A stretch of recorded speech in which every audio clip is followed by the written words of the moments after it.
The sun's out, and that's a great thing about the Commonwealth of Virginia. So thanks for coming out. Thanks all my friends over there. God, look at these amazing folks. Thanks for being here today. And so let me just start. I believe that the Senate is about to make a colossal mistake, and it reflects the fact that 3 months ago I had the privilege to announce a truly unprecedented opportunity, an unprecedented opportunity to welcome 2 professional sports teams to Virginia. The opportunity, as all of you know, which came together over many months of working very closely to represent the very best interests of the Commonwealth of Virginia, the very best interests of taxpayers, and to do it in a way that could put Virginia truly in a position that we had a win, a big win for the Commonwealth. We had no upfront cash, none. No impact on our AAA credit rating, no new taxes. And in fact, revenues that otherwise will not be here are being used to finance part of the construction activity through bond issuances. We had the project positioned, the project can be done, and we can move forward. It creates 30,000 jobs and generates $12 billion of economic impact for the Commonwealth of Virginia. Billions in direct cash flow that flows right back into important priorities like transportation for WMATA, our metro system, transportation like I-81, education, toll relief, priorities that benefit the entire Commonwealth of Virginia. And this unique public-private partnership was approved unanimously by the General Assembly's own Economic Approval Commission, MEI. It's been widely lauded as a sports financing deal unlike any other. And again, no upfront cash, no new taxes, and no impact to our borrowing capacity or credit rating, a public-private partnership where Virginia wins. It was truly and could truly be a monumental opportunity. Through this whole process, I have shown an absolute repeated willingness to consider many priorities of the General Assembly. On the very first day of the session, I was clear that I was open to toll relief for the residents of Hampton Roads, and particularly Portsmouth and Norfolk.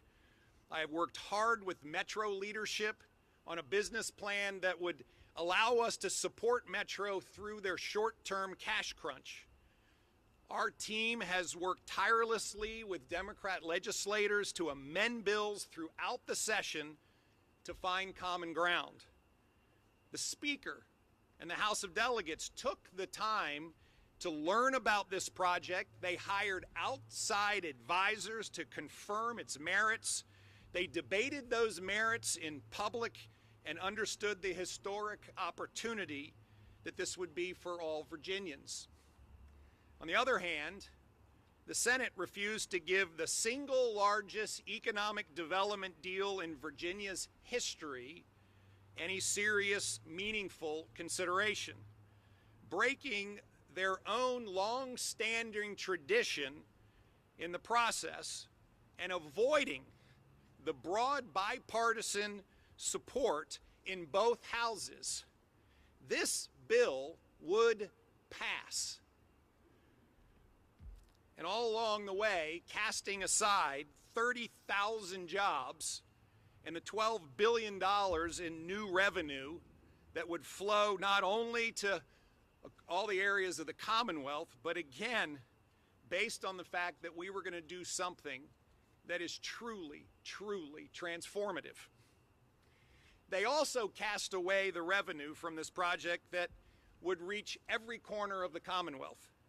Toll relief again for Hampton Roads, infrastructure improvements on I-81, investments in teachers, particularly in those more economically challenged areas in Virginia. And as I said, funding for Metro. The way the Senate has handled this opportunity, I fear, damages Virginia's business environment.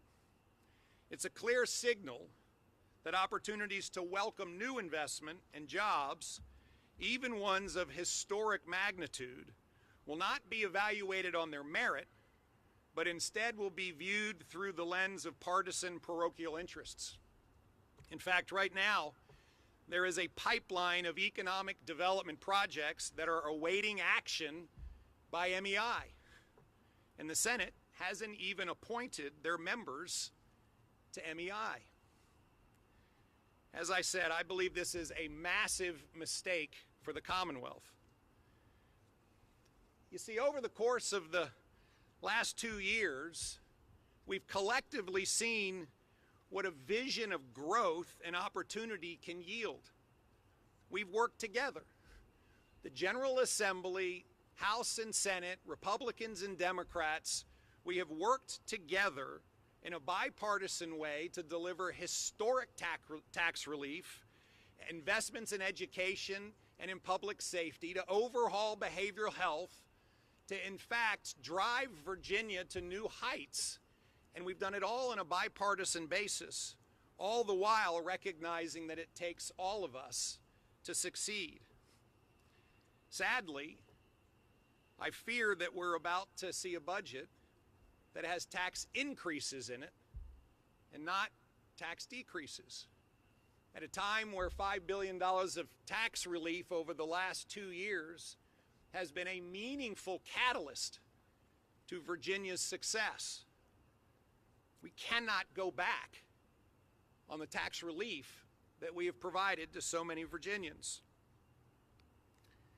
The bottom line is we have found a way to win together. And when we win together, we see all of the elements that are required to win run on full cylinders.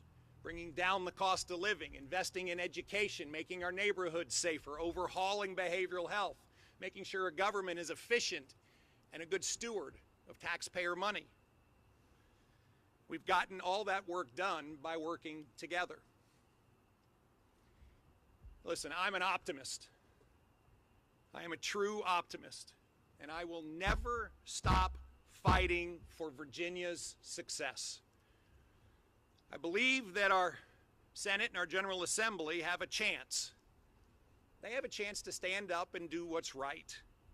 They have a chance to assess this one-of-a-kind, first-of-its-kind economic development opportunity on the merits of the opportunity.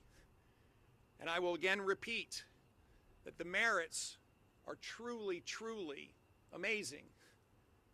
I've done a lot of work in my 30 years in business, and I think this may be the single best opportunity that I have ever seen. And it just befuddles me that we're not spending today talking about how to deliver it. And instead, I'm here trying to, again, convince our General Assembly to do what's right. They can fix this. They know they can fix this. But fixing it starts with a very, very important step. Fixing it starts with embracing the opportunity and recognizing that it truly can change so much of the Commonwealth's future. I thank you all for coming. Thank you for standing out here and waiting for me. Again, I apologize for being late, and I'm happy to take a few questions. The next step is for the General Assembly, and particularly the Senate, to embrace the opportunity. It's their move. You know, I have worked hard over the course of the last 3-4 months making sure that people understand the merits of the opportunity, and I have collaborated on many of the asks that they have made. But the most important thing that has to happen next is the Senate needs to embrace the opportunity and demonstrate they're willing to work on it.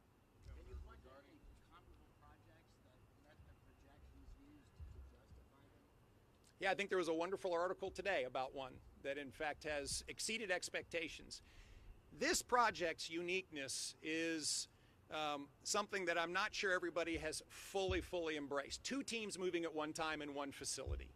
2 teams who in fact will provide the anchor rent. 2 teams that will play 88 games a year in one facility.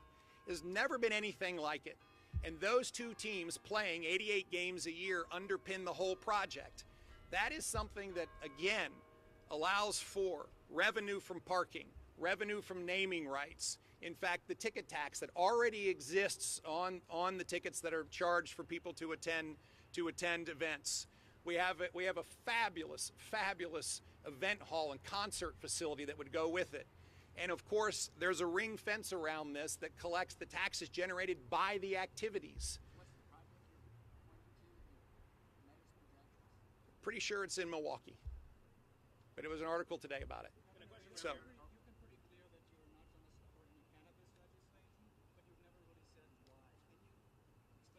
So, first of all, let me just be clear. I have strongly held beliefs on lots of topics that are being sent to me. I expect that there'll be over 1,000 bills that are sent to me, and I'm going to evaluate each bill. But I've been clear. I don't have any interest in the cannabis legislation. I've expressed that to people over and over again. And at the end of the day, here we are talking about an opportunity, truly an opportunity, to bring 30,000 jobs, $12 billion of economic impact in the Commonwealth of Virginia, in the fastest growing, most dynamic area, which is sports and entertainment. And bluntly, you want to talk about putting a cannabis shop on every corner. I don't quite get it, honestly. Governor, to that point, will this rejection impact your decision-making process when reviewing those legislations, especially when it comes to pieces that have been the Democratic priorities, such as retail cannabis or minimum wage increase? So there were a number of topics that we've discussed over the last few months that were part of an overall discussion of moving forward with a whole slew of topics that had bipartisan support. There are a number of issues that folks are trying to drive that don't have bipartisan support. This project has bipartisan support. Had it gotten to the floor, it would have passed. And that is a real challenge when, in fact, we have things that have broad bipartisan support that don't even get a hearing on the floor of our Senate. That's not right. It's just not right. And so, yes, the short answer is that there's been a lot of things that have been discussed that have been part of an overall broad discussion with regards to not just the monumental deal, but a lot of other things. And I think this really sets us meaningfully back. Dave Bress, right here. Hey, Dave. Interaction with the leadership. What are you hearing for why the Senate is not going along with the project? What I understand is that there is a broad bipartisan group of House leadership and Senate leadership that want to move forward. They're running into a single roadblock. Well, you know, Dave. So I do think this is a real challenge for us. We've got to find a way to come together and work as a bipartisan group. And most importantly, we often find ourselves on different sides on issues. This is why a bill like this should be heard. This is why the issues that need to be explained get a chance to be explained. And this is why I do believe that everybody who has dug into this particular issue has found it to be compelling, truly compelling. The House did the work. As I said, they hired outside experts to help them. They did the work into the forecast. They did the work into the structure. And they, on a broad bipartisan basis, support it. This is the challenge we've got. Let's do the work. Let's do the work.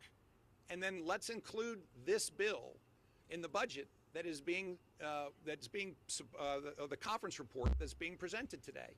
And then let's give ourselves the next 30 days to work it out. That's what we should be doing right now. But instead, we're not. And that's a real disappointment. And I believe that is, as I said earlier, a monumental mistake for the Commonwealth. Thank you. Thank you all so much. Okay, take care.